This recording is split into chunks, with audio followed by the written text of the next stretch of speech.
Hello, everybody. Thanks for joining Mike and I today. I'm Jane Johnson, and of course, this is Mike Pehl, who's a crash investigator and driver safety expert, and he's going to give us defensive driving advice on how to avoid a deadly head-on collision, or in other words, cure your fear of head-on collisions, because they are the #1 killer on the road. Isn't that right, Mike? Yes, it is. Jane, it's amazing how you can see these head-on collisions happening, but people don't know what to do with them. They don't have their exit picked, and if you've taken any of our courses, it says you need to know your benefits to the right. 99.9% of the time, if we would just go to the right, we will do the right thing. Somebody doesn't even know what to do if they would just do that. And you're going to see in a couple of videos we have here how much room people have to live. Instead, they choose to die because they haven't done the homework when they went out to be a driver. And the homework is, how do I be the best defensive driver I possibly can? Because someone unintentionally is out to change the way we live every day, unintentionally, just by driving, just by us being there. So we need to all pay attention. This is key. It's gonna, someday someone's coming into your lane. You better know what to do. You better know what to do.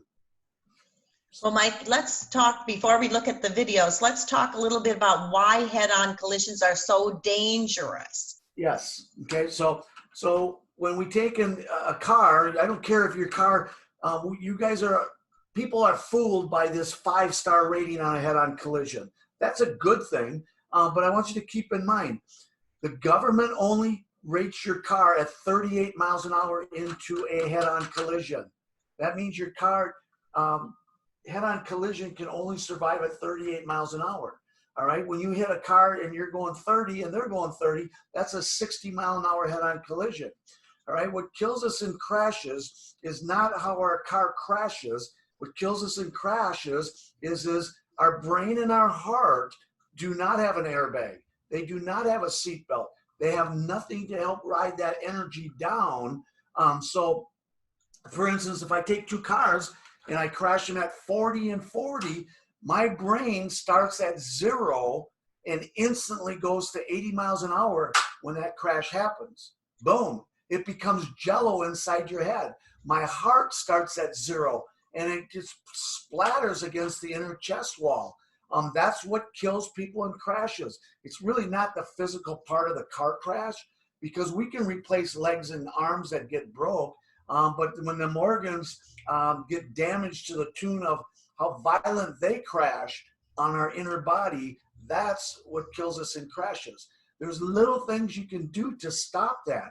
You can change, you might not be able to change the crash, you can change the outcome of the crash just by paying some simple attentions to little things that can help you steer clear of it. So, and you can see that this person's already in your lane. All right, notice the guardrail coming up. This is why you need to become the best defensive driver you can. This is a great person that can see this. This is why I'm teaching you to be disciplined. There's no way this vehicle should enter that bridge knowing there is no escape once they get to that guardrail. You can already see that car in your lane. Your benefits are to the right. All right, you're better off going in that ditch and rolling the car than to have this head-on collision coming. And it's going to happen. Why would somebody keep going thinking that this person is going to recover from their mistake? They're not. So let's go. Let's roll it. Here it happens. Boom. Somebody's going to die.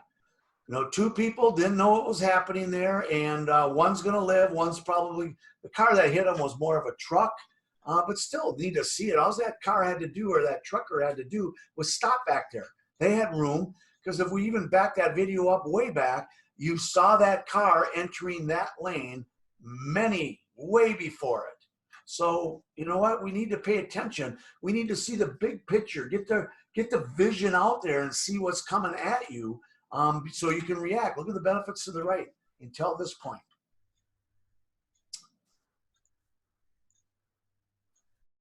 And then as we keep rolling here, we're going to just start jumping into other scenes. Look at this person. They're going to exit quickly thinking that they have room. They're distracted, obviously, because they're going to turn right into a semi. Whoa, geez. All right. Sorry, I'm not coming home again. Blame that on my phone. All right, here comes another one. Puts his blinker on for what? Oh, passing on a hill? Did you see it happening? Were you ready? Always expect it going up them hills that somebody's going to pass in a no passing zone. Look at this, people out of control. Look at the room to the right to live.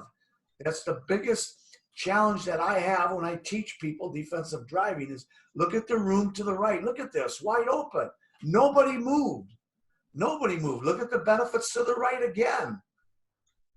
Okay, so now this semi, this becomes a major catastrophic crash here. And this car, look at it go. It's going to clip the side of the truck, thinking that it has room to go. Well, where are they going now? There's another truck coming. See what? What? Over stupidity that I need to get someplace in a hurry? I can't follow a truck? Come on. You know what? Now they're going nowhere except into the ground. So curves coming at you. Look at this. Momentum is coming outside on that curve. If somebody takes their eye off the road, they're coming into your lane now. Look at the benefits to the right. Look at this. Boom. All right, so now that car totally was a texter that just wasn't even looking at the road, drifted right into death. You know, unfortunately, there's innocent people out there that have to stop and look at this because of stupidity. But the fact of the matter is, we can't correct this, folks, but we can become a better defensive driver. We're always going to have these people on the road. I don't care what state you live in, what town you live in, how much you've been taught. We have these people that will not respect the distraction inside the car. All the more you need to become the best defensive driver you can. And when you are in that vehicle, you need to remember somebody is out to change the way you live every day, and you need to become paranoid of that. Paranoid. You need to fear it every day you get in that car, and guess what? You will see this stuff happening, and you're going to take the ditch just like this, and you're going to say, thank you, Mike. I won't hear it, but you will say it. Well, Mike, once again, your words of wisdom ring very true. And I know for myself, I feel like a much better driver knowing some of the much needed information that you hand out. And of course, you're welcome. Well, and if you are looking for more driving safety tips from Mike, you can go to drivesaferidesafe.com and you can sign up to get 5 surefire ways to keep your team from crashing. Or you can subscribe to our free videos at youtube.com/user/drivesaferidesafe1, or please like us on Facebook /drivesaferidesafe. And Mike, anything else you want to say to people about head-on collisions or defensive driving? Yes, you need to look at all the information you can. Don't take this lightly. You know what? It's our #1 killer. I can't say they're avoidable, but you can change the outcome. You need to just check out on how to crash on my videos, just because they're free. Why wouldn't you? You know what? I'm this master degree surgeon that's trying to keep you alive and do the operation that keeps you going for the next 50 years. So take a look, get a friend, take a look. It'll save a life. That's what I started this for. That's great, Mike. And for those of you who are getting your driver's license, please think of Mike when you want a new teacher who will teach you the right way to stay alive.